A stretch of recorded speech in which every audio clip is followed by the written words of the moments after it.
बिस्मिल्लाहिर्रहमानिर्रहीम और अस्सलाम वालेकुम। 4 फरवरी और पाकिस्तान में मंगल की सुबह। आज अभी तक की अहम खबरें और मेरा तज्जिया। सबसे पहली खबर आपके सामने खैबर पख्तूनख्वा से रखते हैं, जहां से अली अमीन गंडापुर ने बड़े बड़े इंकशाफात किए हैं। नदीम मलिक के साथ उनका इंटरव्यू था और उस इंटरव्यू में उन्होंने बहुत सारे इंकशाफात किए हैं और सबसे बड़ा इंकशाफ तो ये है कि मिलिट्री इस्टेब्लिशमेंट के साथ 99% मामलात तय हो गए हैं। जी हाँ, उनका कहना है कि 99% मामलात तय हो गए हैं, 1% मामलात रह गए हैं। इसके साथ साथ उन्होंने ये भी कहा कि इससे पहले मामलात तकरीबन 80% तय हो गए थे और वो फिर तोड़ ना चढ़ सके और अब दोबारा मामलात 99% तय हो चुके हैं। उसमें उन्होंने एक और बहुत अहम बात कही। उन्होंने कहा अब मैं इन मामलात को रिकॉर्ड पर ला चुका हूं।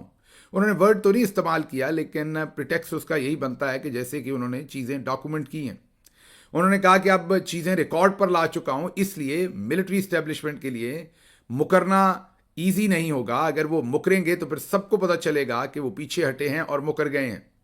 अली अमीन गंडापुर ने इसके अलावा भी बहुत सारे इंकशाफात किए, लेकिन आप ये जानना चाहते होंगे कि जो 99% चीज़ें हैं इसमें क्या क्या शामिल होगा।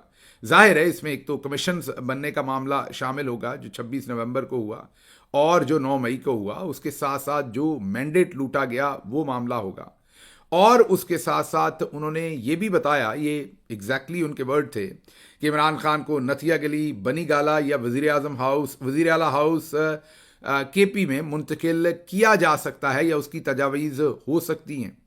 उसके साथ साथ और भी बहुत सारे सवालात उनसे पूछे गए और एक सवाल उनसे ये भी पूछा गया कि आपको अगर हटा दिया गया है सदर खैबर पख्तूनख्वा की पोजीशन से, तो आप क्या समझते हैं कि आपके ऊपर से एतमाद ख़त्म हो गया है। उन्होंने कहा कि जब इमरान खान ने यह फैसला किया है तो उसके बाद मेरा इसके ऊपर क्या जवाब है, ये बेमानी हो जाता है। मुझे जो जिम्मेदारी दी है मैं वो निभाऊंगा। मुझे वहाँ से हटाया गया है तो जिनको लगाया गया है उनके लिए मेरी नेक तमन्नाएं हैं। तो इस सवाल को तो उन्होंने बहुत ही अच्छे तरीके से इसका उन्होंने रिस्पॉन्ड किया। लेकिन जो उन्होंने मिलिट्री इस्टेब्लिशमेंट के साथ तमाम बातें जो डिस्कशन हो रही है या जो उनकी इंटरेक्शन हो रही है उस पर जो उन्होंने रोशनी डाली है वो बहुत ही मानी खेज है। आने वाले दिनों में पता चलेगा कि उसमें कितनी ज़्यादा आप ये कहें कि पॉजिटिव या मुस्बत डेवलपमेंट होती है। मेरा उसमें पर्सनल ओपिनियन कुछ और है और वो गलत हो सकता है, लेकिन मेरा पर्सनल ओपिनियन ये है कि बातचीत ज़्यादा बेहतर तरीके से तब तोड़ चढ़ती है जब दोनों पार्टीज़ जो हैं वो किसी एक एजेंडे के ऊपर मुत्तफिक हों और वहाँ ऑनेस्टी हो। ऑनेस्टी का मतलब ये है कि पूरी ऑनेस्टी के साथ एक दूसरे के साथ आगे बढ़ा जाए। जो मुझे यहाँ नज़र आता है, यहाँ पर मिलिट्री इस्टेब्लिशमेंट जो है जिस तरह की गेम्स खेली जा रही हैं, दाएं बाएं आगे पीछे जो गेम्स हमें खेलते हुए वो नज़र आ रहे हैं आजकल भी, उससे ये कम अज़ कम वाज़े होता है कि उस तरफ अभी तक सीरियसनेस और ऑनेस्टी की बहुत कमी है।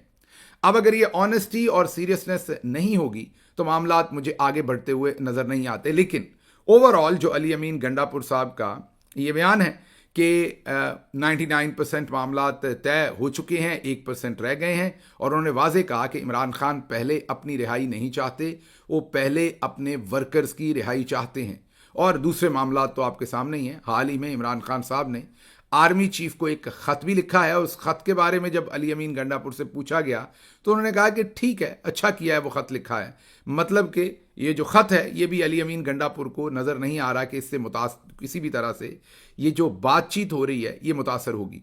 अगली खबर की तरफ बढ़ते हैं। ये एक मैं यही कहूँगा कि एक खुशाइन बात है। देखते हैं कि आने वाले दिनों में सेंस प्रवेल होती है या नहीं होती। अगर होती है और मिलिट्री इस्टेब्लिशमेंट जो है वो अपने आप को रीसेट करती है आइन के ऊपर, तो एक मुस्बत बात होगी और मामलात आगे चलते हुए नजर आएंगे। लेकिन आगे बहुत आम खबरें हैं। अगली खबर तो ये है कि आर्मी चीफ को जो इमरान खान ने ख़त लिखा, आपके सामने उस ख़त के मुंदरजात हमने पिछले वीलॉग में रखे। सफ़र की वजह से पिछला वीलॉग बहुत लेट कर पाया था, इसलिए शायद आप ना देख पाए हों। इस वीलॉग के एंड पर उसका लिंक भी देंगे।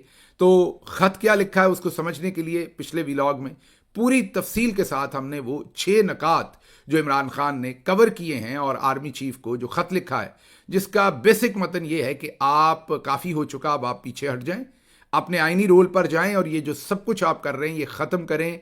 काफ़ी पाकिस्तान के साथ जुल्म हो चुका, नुकसान हो चुका, फ़ौज के साथ भी हो चुका, जो शहादतें हो रही हैं और सब कुछ, और पूरा एक कम्प्रिहेंसिव उन्होंने एक किस्म का प्लान, ख़त या जो कुछ पिछले दिनों में हुआ उसका एक कम्प्रिहेंसिव समरी जो है वो इमरान खान साहब ने पॉइंट्स बनाकर पूरी कौम के सामने रखी है और फ़ौज को और आर्मी चीफ को ये पैगाम दिया है कि उन्हें वापस आइन पर रीसेट होना चाहिए। ये तो हो गई बात, लेकिन कल आपके सामने हमने रखा कि जैसे ही ये ख़त आया तो जो मिलिट्री टाउट्स हैं या जर्नैली और नून लीगी टाउट्स हैं उनकी ड्यूटी लग गई कि इस ख़त को नेगेटिवली इंटरप्रेट किया जाए। यही वो वजह है जो मैंने अभी आपको, जब अली अमीन गंडापुर साहब ने ये बताया कि 99% बात तय हो गई, तो मैंने साथ ही आपको कहा कि अल्लाह करे ऐसा हो, लेकिन मेरा ज़ाती तज्जिया है कि मुझे मिलिट्री इस्टेब्लिशमेंट की तरफ से ईमानदारी की यहाँ कमी नज़र आती है। और वो कल के मामले में भी है, जैसे ही ख़त किया तो जो जर्नैली मीडिया है उनकी जिम्मेदारी लगाई गई कि इस ख़त की नेगेटिविटी फैलाई जाए। आसमा शराजी साहबा ने तो तज्जिया करते हुए ये कहा कि लेट गए, डिमांड की जा रही है, माफ़ी मांगी जा रही है, इल्तजा की जा रही है कि हमारे साथ मुज़ाकरात कर लें, टोन डाउन हो गए हैं, याया खान पार्ट 2 नहीं कहा, हमूद रहमान कमीशन नहीं कहा, इस तरह जनरल डायर नहीं कहा।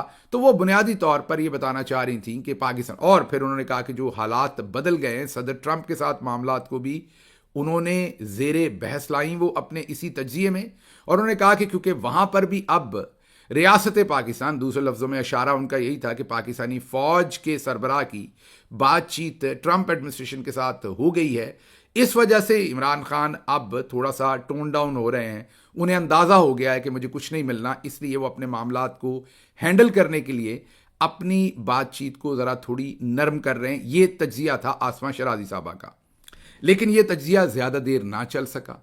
अब टाउट्स बेचारे जो हैं रात गए, मेरा ख्याल उनके कान खींचे गए हैं, या उन्हें, मैंने आपको बताया ना, एक तो ये पढ़े लिखे नहीं हैं, ऊपर से ये कोशिश नहीं करते, और उसके साथ साथ जो हमारे चौधरी साहब हैं वो भी कोई लंबी चौड़ी सोच नहीं करते, नंबर 1 ही सोचते हैं बस। और उसके बाद वो, उनको बाद में याद आता है कि ओहो ये तो गलत हो गया। अब आज सुबह से नया तज्जिया मार्केट में आया और वो ये है कि इमरान खान ने आर्मी चीफ को धमकी दी है, और वो ये है कि इमरान खान ने फ़ौज में इंतशार फैलाने की कोशिश की है, इमरान खान ने फ़ौज में डिवीज़न क्रिएट करने की कोशिश की है। अब ये नया मंत्रा है। अब आप सोचेंगे कल मंत्रा और था, अब का मंत्रा और है। मैं बताता हूँ। अब क्योंकि इमरान खान ने पूरी फ़ौज को मुखातिब करके ये ख़त लिखा है, आर्मी चीफ को ज़ाहिर है मुखातिब किया, लेकिन उसमें उनके मुखातिब में पूरी फ़ौज है। उन्होंने पूरी फ़ौज के बारे में जो जुमला लिखा है कि मुल्क भी मेरा है और ये फ़ौज भी मेरी है, और ये जो कुछ फ़ौज के साथ किया जा रहा है और शहादतें हो रही हैं, और उसकी बड़ी वजह मुल्क के अंदर जो सियासी अदम इस्तेहकाम और इकॉनमी का उसकी वजह से जो हशर हुआ है, सिक्योरिटी का जो उसकी वजह से हशर हुआ है, वो है। और उन्होंने कहा कि आर्मी चीफ को अपनी पॉलिसीज़ चेंज करनी चाहिए और फौरी तौर पर वापस जाना चाहिए। अब ये ख़त जब लिख दिया तो जाहिर है आर्मी चीफ के ऊपर मिलिट्री के अंदर से प्रेशर और ज़्यादा बढ़ जाएगा। इससे जो प्रेशर बनेगा उससे बचने के लिए अब जर्नैली मीडिया और नून लीगी मीडिया जो है उनके ऊपर ये कदगन लगाई गई है कि आपने ये वाली बात नहीं करनी कि इमरान खान लेट गए हैं या वो मुज़ाकरात मांग रहे हैं, बल्कि ये बताना है कि इमरान खान जो है वो फ़ौज में दरार डाल रहे हैं, इंतशार डाल रहे हैं और आर्मी चीफ को धमकियां दे रहे हैं। अब ये नया मंत्रा है जो इनके फ़ायदे में होगा। हालांकि हकीकत क्या है कि ना ही इमरान खान लेटे हैं, ना डरे हैं, ना ही वो इंतशार फैला रहे हैं, ना धमकी दे रहे हैं। वो सिर्फ कानों में से सच गुजार रहे हैं। वो पूरे इदारे को मुखातिब करके कह रहे हैं कि एक शख्स की गलत पॉलिसियों की वजह से फ़ौज के इदारे को भी नुकसान हो रहा है और पूरे पाकिस्तान को नुकसान हो रहा है, इससे बचा जाए। बहरहाल अगली खबर जो है वो वाशिंगटन डीसी से रखते हैं, जहां पर चौधरी निज़ामुद्दीन, जिनके बारे में हाल ही में जर्नैली मीडिया और नून लीगी जो टाउट्स हैं वो बता रहे थे कि साड़ी गल हो गई है, वो जिनकी बात हुई थी उनके लिए सदर ट्रंप की तरफ से एक और मुश्किल खड़ी कर दी गई है। वाशिंगटन डीसी से एक और बुरी खबर है चौधरी निज़ामुद्दीन के लिए, और उस खबर का नाम इस वक्त डैरन बेटी है। डैरन बेटी जो है उनको अंडर सेक्रेटरी ऑफ स्टेट लगाया गया है, और लगाया गया है डोनाल्ड लू का बॉस। डोनाल्ड लू तो चले गए हैं, उनका तो मामला ख़त्म कर दिया, उनको तो सदर ट्रंप ने फारिग कर दिया, मतलब उनका पिछली एडमिनिस्ट्रेशन के साथ जो कॉन्ट्रैक्ट था उसको रिन्यू नहीं किया, वो फारिग कर दिया उनको, उन्हें घर भेज दिया। अब उनके भी ऊपर वाली जो पोजीशन है وہ اسسٹنٹ سیکرٹری تھے, اب انڈر سیکرٹری, مین اسسٹنٹ سیکرٹری سے بھی اوپر کی پوزیشن پر لائے ہیں مارکو روبیو جو کہ سیکرٹری آف اسٹیٹ ہیں, وہ لائے ہیں وہاں پر ڈیرن بیٹی کو. اب یہ جو نئی اپوائنٹمنٹ یا نئی بری خبر چودھری نظام الدین کے لیے ہے, جن کو میں ڈیرن بیٹی کہہ رہا ہوں, انہوں نے حال ہی میں چند مہینے پہلے ایک انٹرویو دیا ہے, اور اس سے پہلے انہوں نے عمران خان کا انٹرویو بھی لیا تھا. جی ہاں, ایک جرنلسٹ کے طور پر ڈیرن بیٹی نے عمران خان کا انٹرویو لیا تھا اور تفصیل کے ساتھ معاملات عمران خان صاحب کے ساتھ ڈسکس کیے تھے. ڈیرن بیٹی صاحب جو ہیں, ان کا اپنا ایک انٹرویو حال ہی میں, جس میں وہ کوئی 10-12 منٹ بہت ہی پیشنیٹلی عمران خان کا پاکستان کا کیس پریزنٹ کر رہے ہیں. میرا نہیں خیال کہ کسی اور نے اتنے بہترین اور مدلل انداز میں, شاید ہم بھی اتنے بہترین اور مدلل انداز میں عمران خان کا پاکستان کا کیس پریزنٹ کر سکیں جس طریقے سے ڈیرن بیٹی نے کیا. اس انٹرویو میں بہت ہی پیشنیٹلی اور بہت ہی, میں یہ کہوں گا, مدبرانہ طریقے سے ڈیرن بیٹی نے تفصیل کے ساتھ عمران خان کے ساتھ کیا ہوا, عمران خان کا بیک گراؤنڈ 1980 سے لے کے صدر ٹرمپ کے ساتھ ان کا موازنہ, جس طریقے سے عمران خان ایک سیلیبریٹی تھے, اس کے بعد عمران خان نے 2 پارٹی سسٹم اور سٹیٹس کو اور اسٹیبلشمنٹ کو ہرا کے اپنی پارٹی بنائی, وزیر اعظم بنے.